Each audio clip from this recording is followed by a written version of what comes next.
Chapitre sur la trigonométrie en première S, l'essentiel du cours, l'essentiel de ce qu'il faut savoir. Alors, un cercle trigonométrique, qu'est-ce que c'est? C'est un cercle centré en O, ici. Imaginons qu'on ait un repère OIJ, donc c'est un cercle de rayon 1, centré en O, qui passe par I et par J. OIJ étant un repère orthonormé. À ce cercle de rayon 1 et de centre O, on attache une corde ici au point I. Le point I étant le départ de la corde, on note 0, l'origine de la corde. Ainsi, ce point, qui est noté X, en fait représente la longueur de la corde à partir de I, c'est-à-dire de 0. Et c'est une valeur positive.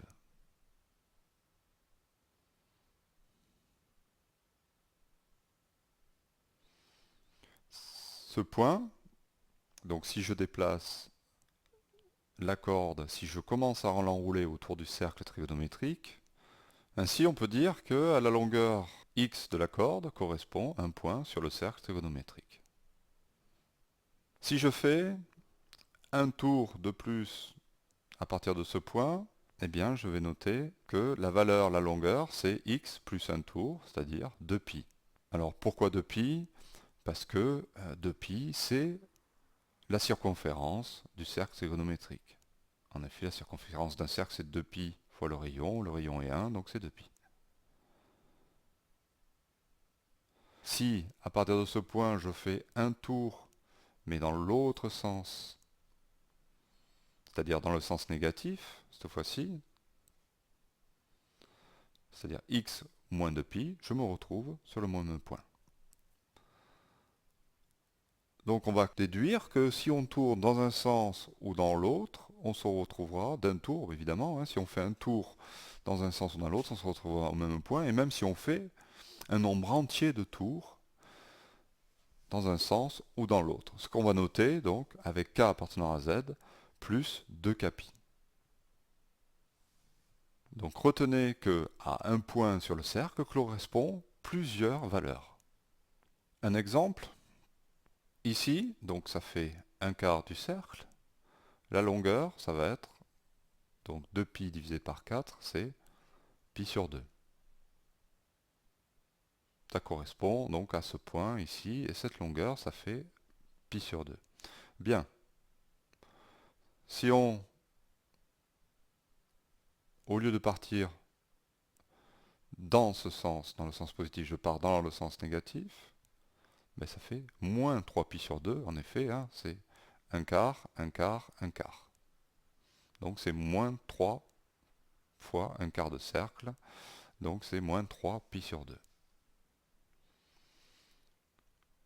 Je suis donc ici par exemple, j'ai fait ça, je suis à plus π sur 2, et maintenant je fais moins un tour.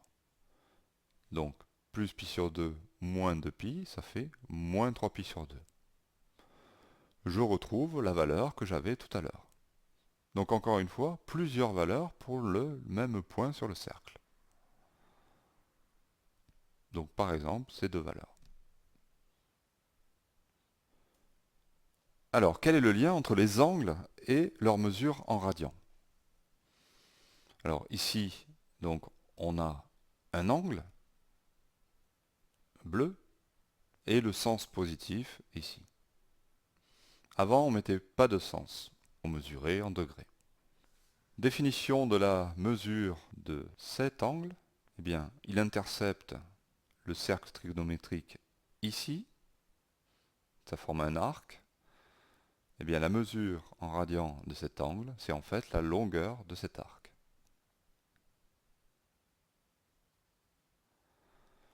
Donc, pour la mesurer, il faudrait un fil ici, attaché en I.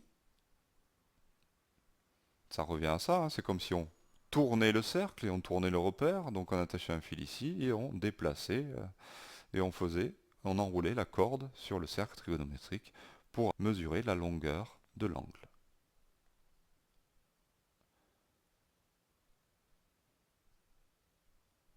Pareil, comme si on avait un rapporteur ici, on le déplaçait ici et hop, pour mesurer la longueur de l'angle, on fait ça.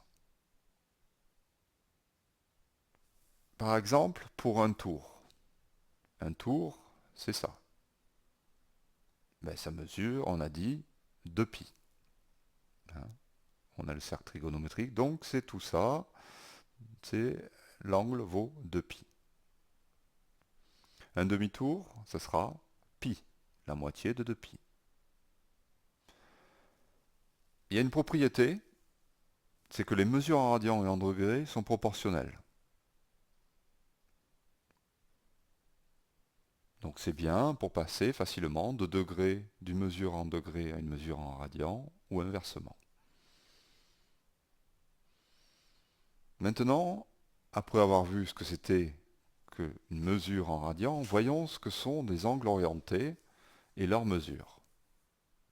Ici, on a deux vecteurs de même origine qui forment un angle. Avant, on n'avait que des segments. Ici, on met des vecteurs, c'est ce qui va nous donner l'orientation, on va voir comment. Alors, pour mesurer donc cet angle, ici, on pourrait soit partir de là, donc ça serait le 0, ou partir de là, ça serait le 0. Bien. Si on nomme ce vecteur U et celui-là V, l'angle orienté qui part de U, qui a pour origine U et qui va en V, il est noté comme ça. C'est de U à V. On a fait un choix, donc le 0 est en U, puisqu'on part de U, et on va en V. Si on voulait mesurer à partir de V, alors ça serait l'angle V, U. La mesure, ça serait de V à U. Le 0, hein, l'origine est donc ici. Cherchons à mesurer l'angle UV. Bien, on remarque qu'il y a deux sens possibles. En effet, ici, le sens positif, c'est-à-dire de U à V, on peut aller faire ça, ou partir de U et faire ça aussi, pour aller à V. Donc là, on parcourt dans le sens positif, et là, on parcourt dans le sens négatif. Ce qui va nous donner deux valeurs de l'angle. Voyons ça de plus près. De là à là, imaginons que ce soit plus x, de U à V. Si on fait un tour de plus, on se retrouve encore au même endroit, c'est-à-dire qu'on a fait UV plus de V à V un tour, et on a fait donc plus un tour, plus de pi, x plus de pi. On a encore une valeur de l'angle U, vecteur V, de l'angle orienté, vecteur U, vecteur V. Et comme tout à l'heure, on pourrait faire aussi, donc une fois qu'on est là, faire dans l'autre sens, ajouter un tour mais dans l'autre sens, ce qui nous amènerait encore à V, donc U, ça fait X, et encore à V, donc ça fait X moins 2π. Hein, on fait de U à V, puis de V à V, c'est-à-dire moins un tour, puisque on tourne dans le sens négatif. On obtiendrait encore une autre valeur, ici, de l'angle. Alors on voit que il y a plusieurs valeurs de l'angle.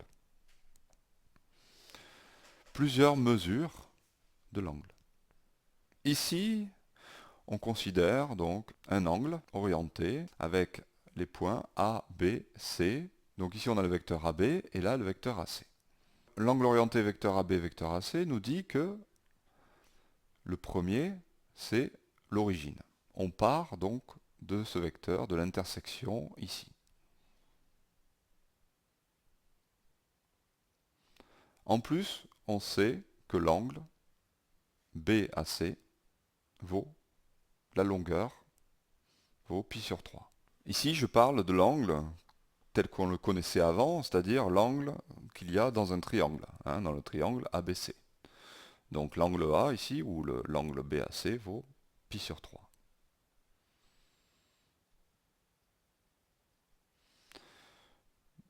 Donc ici, comme on parcourt dans le sens positif, si on va de AB à AC, ça fait plus pi sur 3.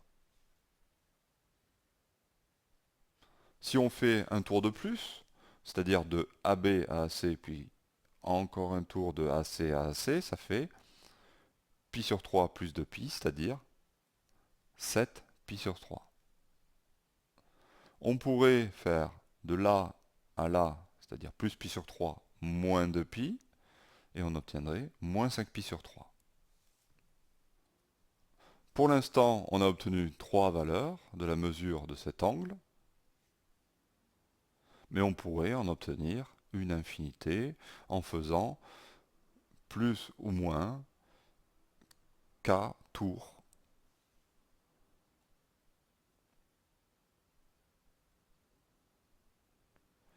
Une propriété concernant les angles orientés et leurs mesures, ici c'est la relation de Schall.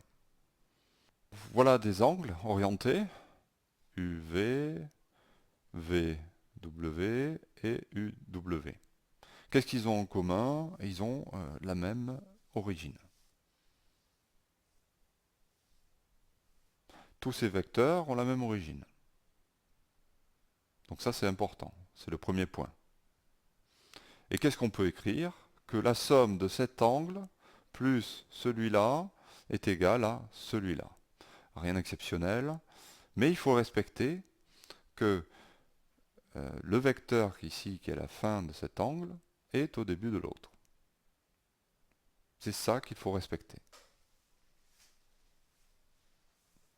Donc c'est logique, c'est facile à retenir, mais attention à ça, et en plus, il nous faut tous les vecteurs ayant la même origine. J'ai mis ici deux représentations graphiques de ce que peut être Schall. En effet, il y a celle que nous avons vue tout à l'heure, où l'angle orienté UV plus l'angle orienté VW donne l'angle UV, W, ou alors, ici, parce que là on a tourné dans le sens positif, l'angle UV plus l'angle VW donne l'angle UW. Cette relation de Schall, on va s'en servir pour donner plusieurs mesures à l'angle, et notamment une mesure positive et une mesure négative. Ici, donc, on note oméga, l'angle UV, ici, donc de U à V dans le sens positif, on a l'angle orienté UV qui est égal à oméga plus k tours, c'est-à-dire plus ou moins un certain nombre de tours, et on le note parenthèse de pi. Ça veut dire modulo de pi. Quelle est la mesure de l'angle de U à V, mais dans le sens négatif? Bien sûr, l'idée, c'est de se servir de ce θ. J'ai peut-être dit oméga tout à l'heure, mais c'est en fait l'angle θ. Donc, de U à V, quelle est la mesure donc, de l'angle UV en considérant ce sens de parcours? Eh bien, grâce à Schall, en fait, on se rend compte que, oui, on va parcourir cet angle, mais on peut faire... Le tout, c'est de parcourir, voilà, ce chemin, ici. C'est-à-dire, imaginons notre flèche imaginaire qui part de U, et il faut parcourir là et la mener en V. Toujours la flèche imaginaire centrée ici en haut, en la même origine que les deux autres vecteurs. Donc, on la fait tourner en V. Mais on a le droit de lui faire parcourir le chemin que l'on veut. Donc, on peut la faire parcourir là, mais au lieu de l'arrêter en V, on peut continuer en U. Mais on ne peut pas s'arrêter en U. On peut donc passer par U, puis revenir à V. Alors pourquoi je fais ça? Ben, vous allez voir, donc je pars de U, je fais le tour, et là ça fait un tour, mais dans le sens négatif.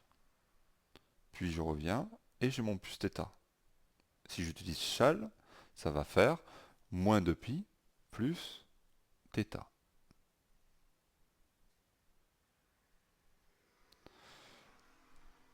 Autre exemple,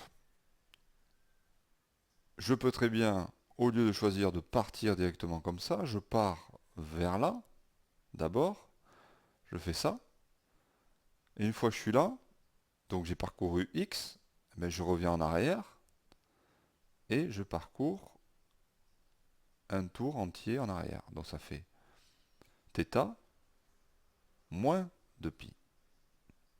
Le tout, c'est de parcourir ça. Donc je reprends.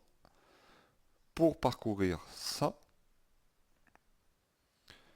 j'ai décidé avant d'aller faire un tour dans ce sens.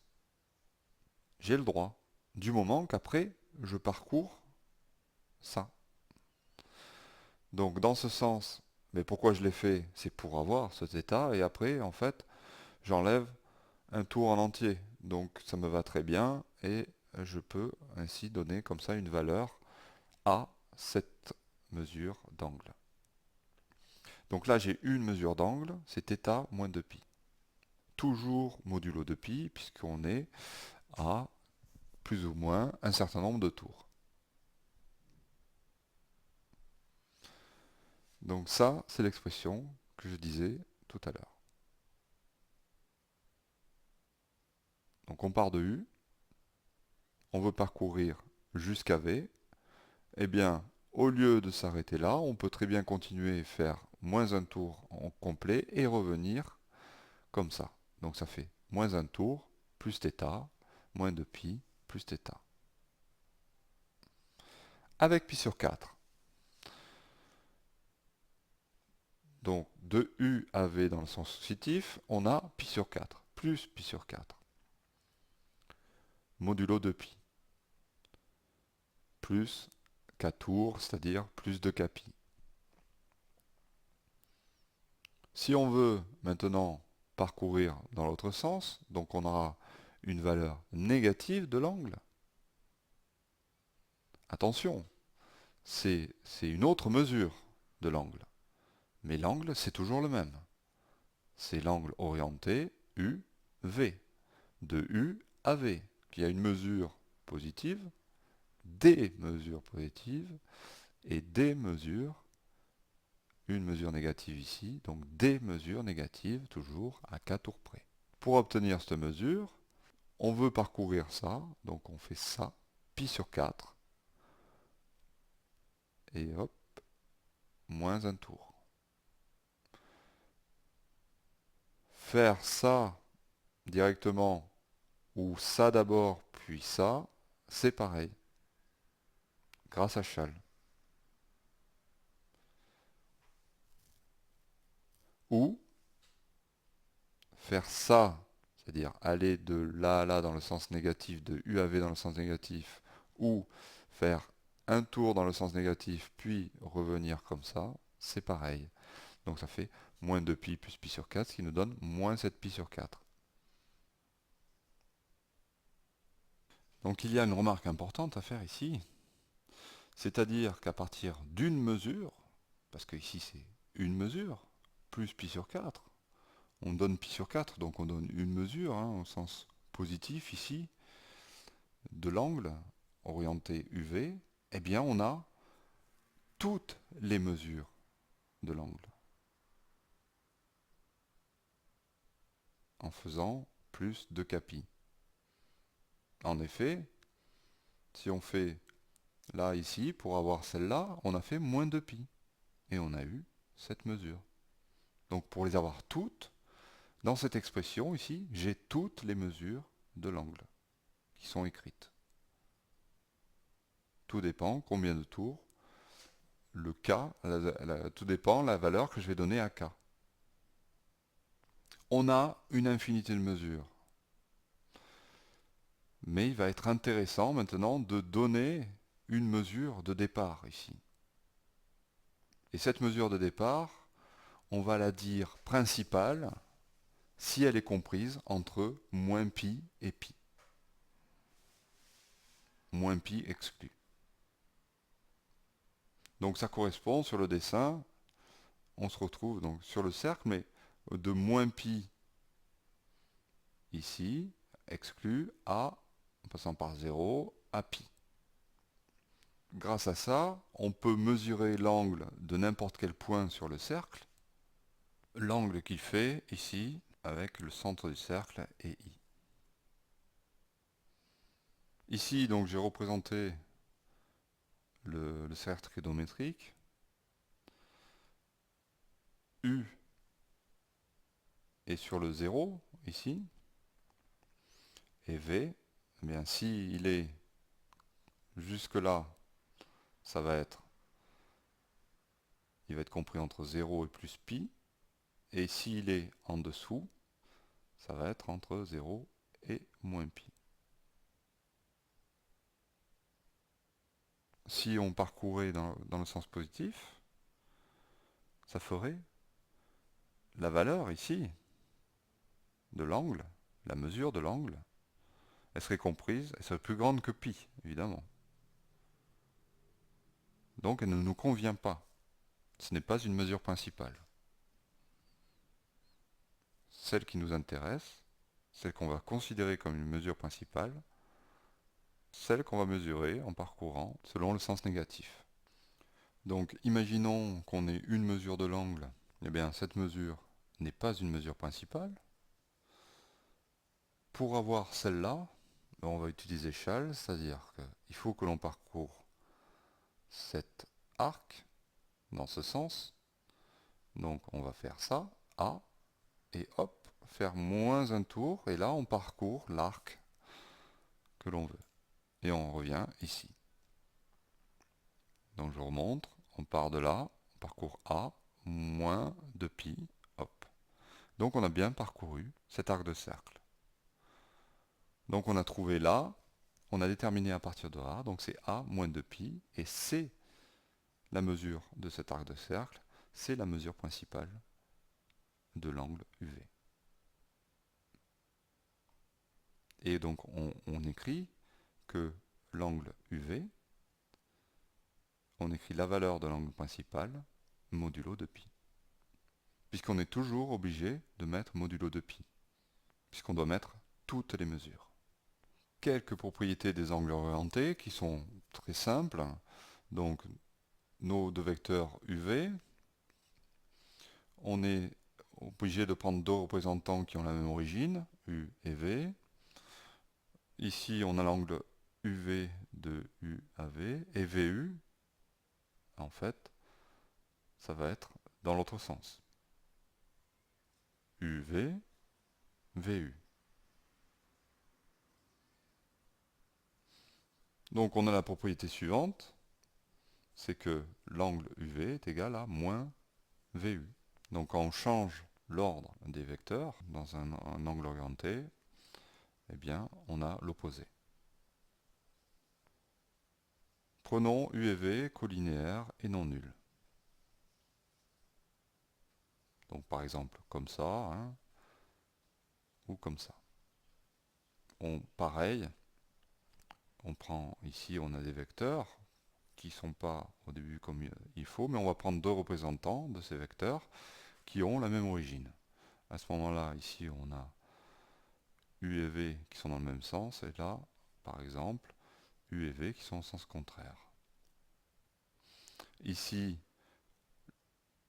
l'angle orienté UV vaut 0, modulo de pi, et ici, l'angle orienté UV vaut plus pi, modulo de pi. On pourrait mettre évidemment moins pi. Mais moins pi, on a dit, ce n'est pas une valeur principale. On exclut moins pi. Donc la valeur principale de cet angle, c'est plus pi. Et on aime bien l'écrire comme ça. Donc souvent, la plupart du temps, on écrira d'abord, ici, on donnera la valeur principale. Sauf si on vous demande autre chose, évidemment. Donc propriété 3, si U et V sont collinaires et non nuls, on a l'angle UV, l'angle orienté UV, qui est égal à 0 modulo de pi, ou pi modulo de pi. Ce qui revient en fait à écrire 0 modulo pi. Alors tiens, qu'est-ce que c'est modulo pi, ça veut dire quoi? On a dit que modulo de pi, c'est en fait, ça représente k tours. Et bien là, ça représente k demi-tour. Et en effet, soit c'est 0, soit c'est un demi-tour.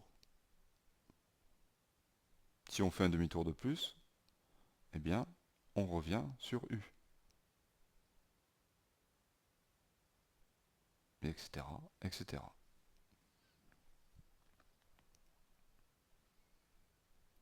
Autre propriété des angles orientés.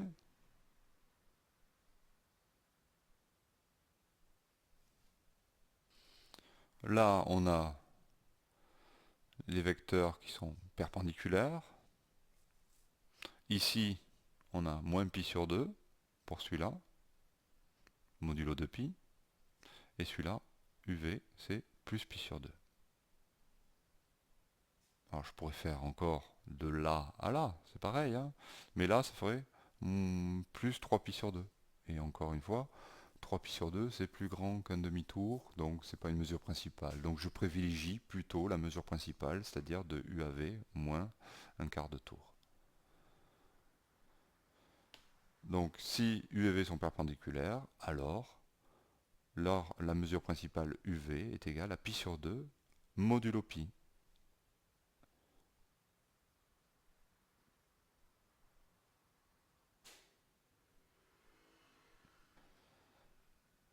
Conséquence,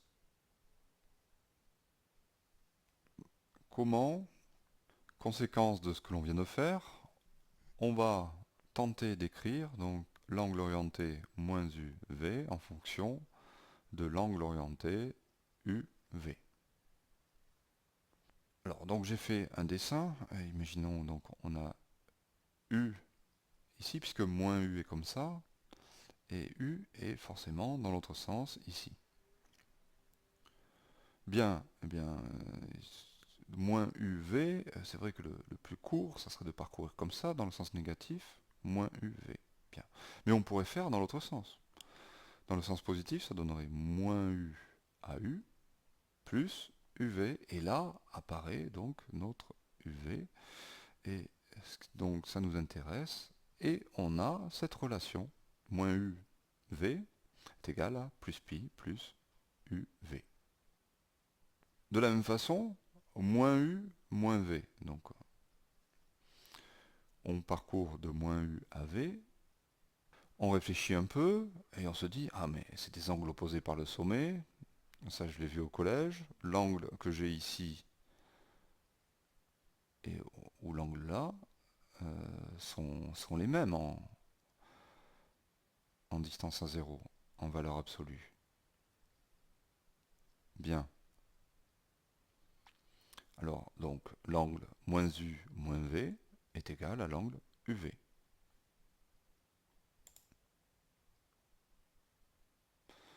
L'angle U moins V.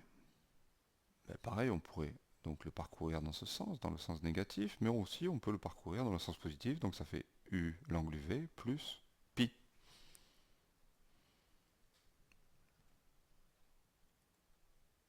Ainsi, on remarque quelque chose d'important,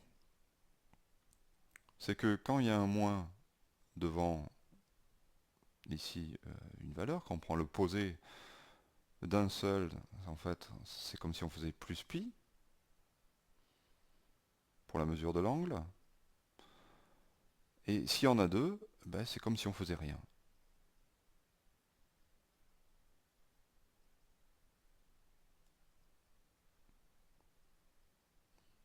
Maintenant, encore plus fort,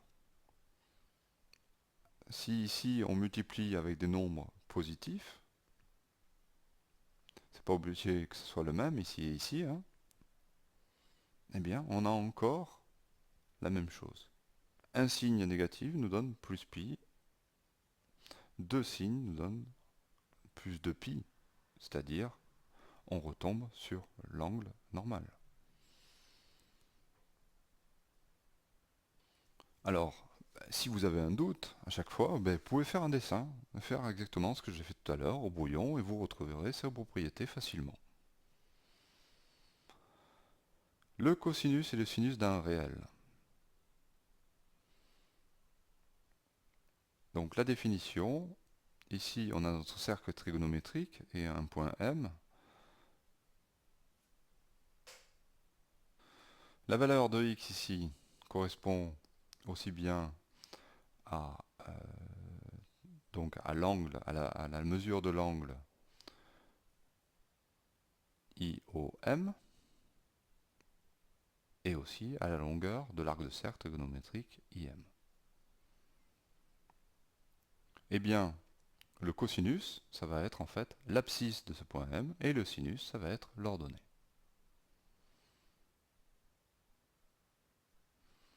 De la même façon, même si le point est ici, on a toujours la même définition. L'ordonnée, c'est le sinus, l'abscisse, c'est le cosinus. Quelques propriétés. Eh bien, donc, le cosinus, c'est l'abscisse. Il sera toujours compris entre moins 1 et plus 1. Pareil pour le sinus. Le sinus étant l'ordonnée, il sera sur ce segment, c'est-à-dire entre moins 1 et plus 1. On a donc ici abscisse ordonnée, donc l'abscisse on le retrouve ici. Là on a un rectangle. Donc ici on a un triangle rectangle avec ce côté qui est le cosinus et celui-là le sinus. Donc si on utilise Pythagore dans ce triangle rectangle, comme l'hypoténuse vaut 1 puisque c'est le cercle trigonométrique, on a cette relation.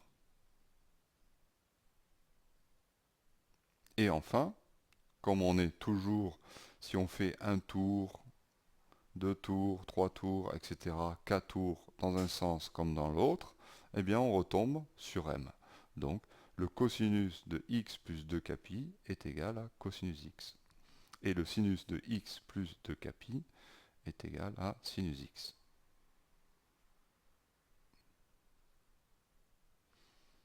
Quelques valeurs remarquables ici de 0 à pi sur 2. Déjà, il nous faut placer donc pi sur 6, pi sur 4, pi sur 3. Dans cet ordre-là, évidemment. Pour s'en souvenir, donc on a pi sur 2, et pi sur 3, 4, 6. 2, 3, 4, 6. Ensuite, donc on va avoir les abscisses, les ordonnées. Pour avoir les abscisses, donc on met 1, 2, 3. Pareil ici, 1, 2, 3. On prend les racines, on divise par 2 partout, et voilà. On a nos valeurs remarquables dans le quart de cercle.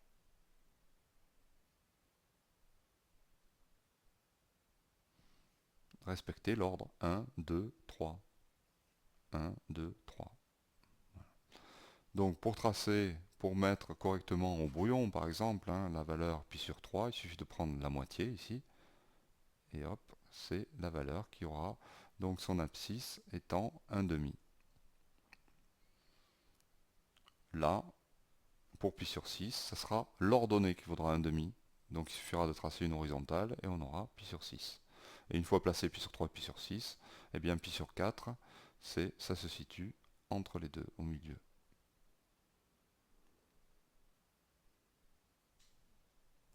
Alors, nous allons voir d'autres propriétés. Aucune n'est à retenir par cœur. D'ailleurs, ça serait facile de se mélanger les pinceaux, justement. Donc, on va éviter de retenir ces propriétés par cœur, mais plutôt essayer de les retrouver, de comprendre comment on peut les retrouver facilement au brouillon. Ici, M avec X, c'est en fait, ça représente donc cet angle.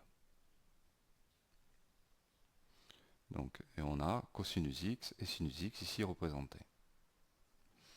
Si on prend M', le symétrique par rapport à l'axe des abscisses, l'angle ici vaut moins x, évidemment, puisque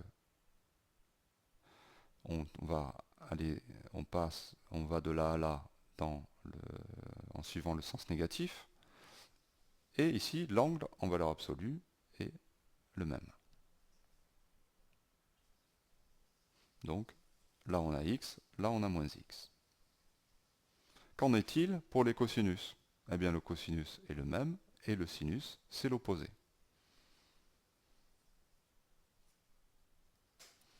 Alors j'ai fait exprès ici de choisir deux couleurs, le vert pour le cosinus x de départ et le rouge pour le sinus x. Donc encore une fois, ça va représenter comme là pour le x, ici les valeurs d'un point M, ici deux valeurs positives.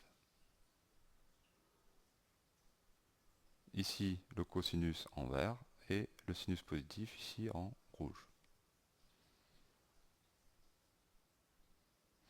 Donc qu'est-ce qu'on voit? Par symétrie, le rouge se retrouve là, donc on a la même distance à 0 de l'angle, de la valeur, pardon, mais par contre en négatif, forcément puisqu'il y a une symétrie par rapport à l'axe des x.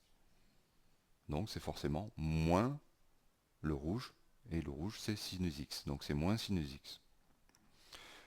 Avec le même raisonnement, voyons ici, qu'est-ce que l'on a? Alors on a un point, on a pris ici le point symétrique par rapport à l'axe des ordonnées. Quelle est la valeur ici de l'angle? Si là c'est x, donc on retrouve x ici, et donc on peut faire plus pi et moins x en fait. Donc ici on a la valeur pi moins x. Et on a effectué une symétrie par rapport à l'axe des ordonnées. Donc le sinus est le même, et le cosinus est l'opposé. Ce qui veut dire que le cosinus de pi moins x est égal à moins cosinus x. Et que le sinus de pi moins x est égal à sinus x. Continuons. Le symétrique par rapport à O, il se trouve ici. Quelle est la valeur, ici, de l'angle? Eh bien, c'est donc x plus pi, ou pi plus x. Donc, comme c'est symétrique, on retrouve l'opposé du cosinus et l'opposé du sinus ici. Donc on peut dire que cosinus pi plus x est égal à moins cosinus x et que sinus de pi plus x est égal à moins sinus x. Évidemment, on a exactement la même chose puisque l'angle pourrait être aussi mesuré de la façon suivante, c'est-à-dire x moins pi. On aurait pareil pour cosinus x moins pi et sinus x moins pi. On continue par symétrie. Si on fait la symétrie par rapport à l'angle pi sur 4, on obtient ici un point qui a pour mesure pi sur 2 moins x.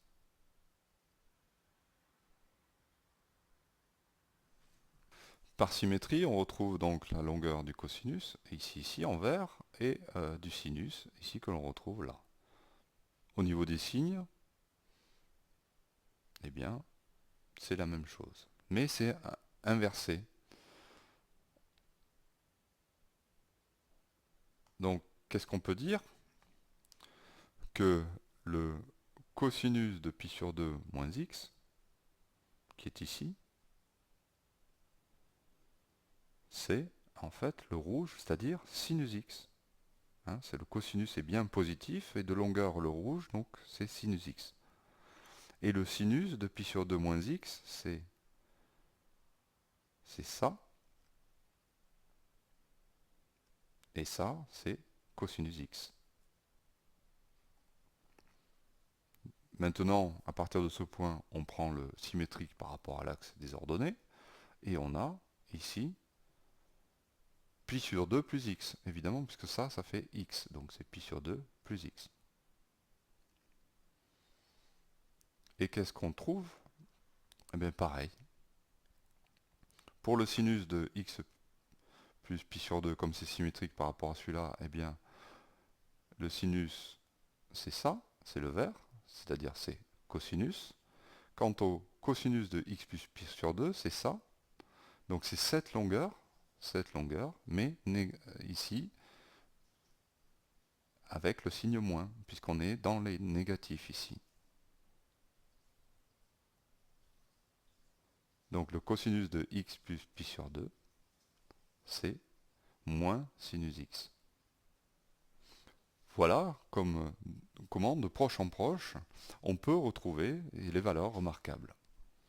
Donc pour retrouver facilement ces propriétés au brouillon, il faudra bien distinguer le cosinus du sinus. Vous n'êtes pas obligé forcément de mettre des couleurs, mais par contre, ce que l'on fera, c'est qu'on prendra le x ici suffisamment petit pour bien distinguer le cosinus. Il sera long, il sera grand, et le sinus, ce sera un petit trait. Voilà, un grand trait, petit trait. Du coup, si ici on veut connaître le cosinus, le sinus de x plus pi ou de x moins pi, à ce moment-là, on prend le symétrique, ici, et qu'est-ce qu'on voit? Donc on a petit et grand. Donc là on retrouve les distances à zéro, les valeurs de cosinus x et sinus x au signe près. Après il faut réfléchir, mais si c'est le symétrique par rapport à O, les signes sont de sens contraire. Du coup, cosinus de x plus p ou cosinus de x moins de x plus pi ou le cosinus de x moins pi. Du coup, le cosinus de x plus pi ou le cosinus de x moins pi, puisque ce sont deux mesures du même angle, sont tous les deux égaux à, alors le cosinus, donc ici c'est l'abscisse. L'abscisse c'est ça. Donc c'est, comme c'est négatif, c'est moins le vert, c'est-à-dire moins cosinus x.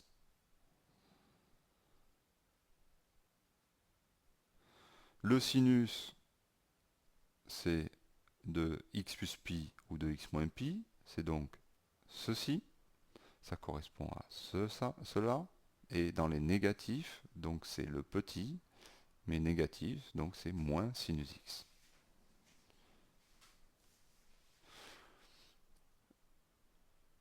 Symétrique, ici par rapport à l'axe des ordonnées, donc on a, encore une fois, ça correspond à pi moins x, hein. On fait pi et on revient en arrière, donc pi moins x.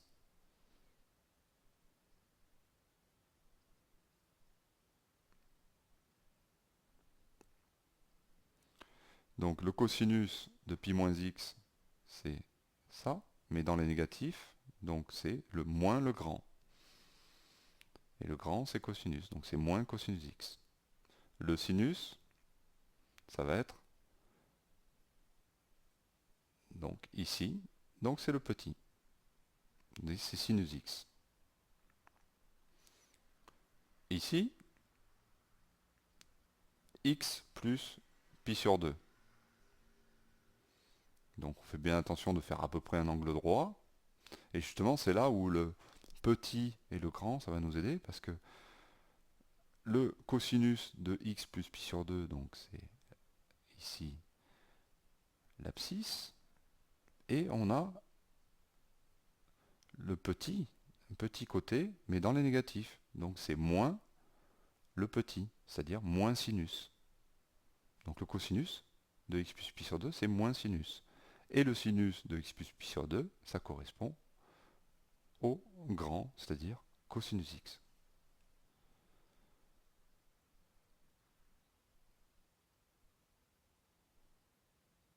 Voilà.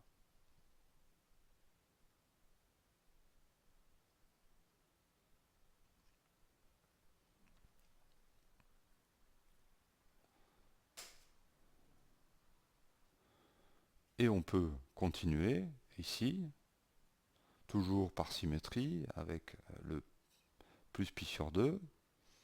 Donc là, on a x moins pi sur 2, parce que là, on a x plus pi sur 2 moins pi, ça fait x moins pi sur 2. De la même façon, si on fait encore un symétrique, ici on obtient moins pi moins x. Le symétrique ici de ça, par rapport à l'axe des ordonnées, ça donne pi sur 2 moins x, puisque cette longueur d'arc, on le retrouve ici, le x.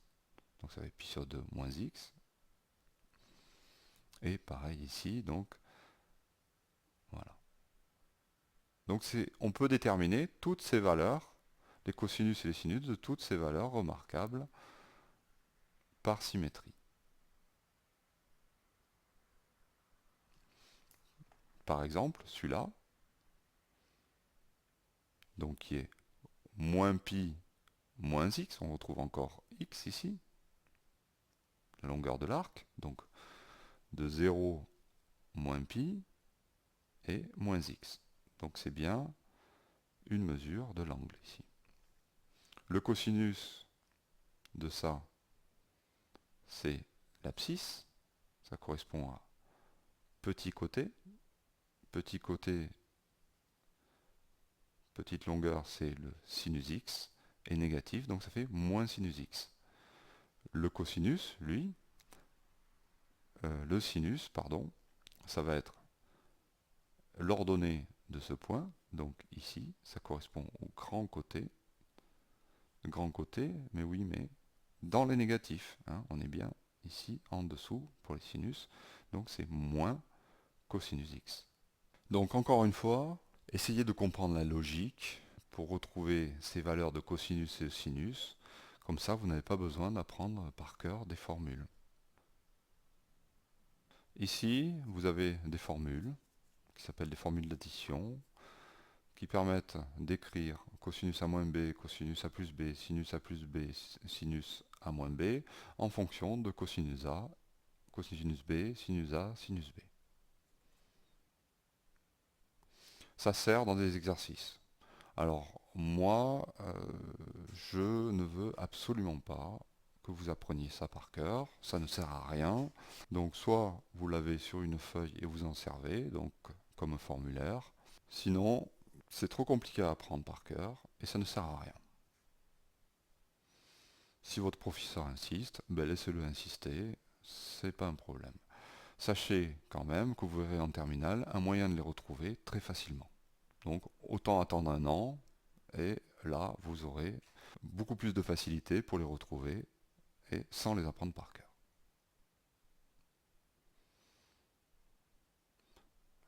Un cas particulier de ces formules d'addition, donc évidemment si A est égal à B, on a ici pour cosinus, cosinus de A est égal, on remplace cosinus de A carré moins sinus carré de A.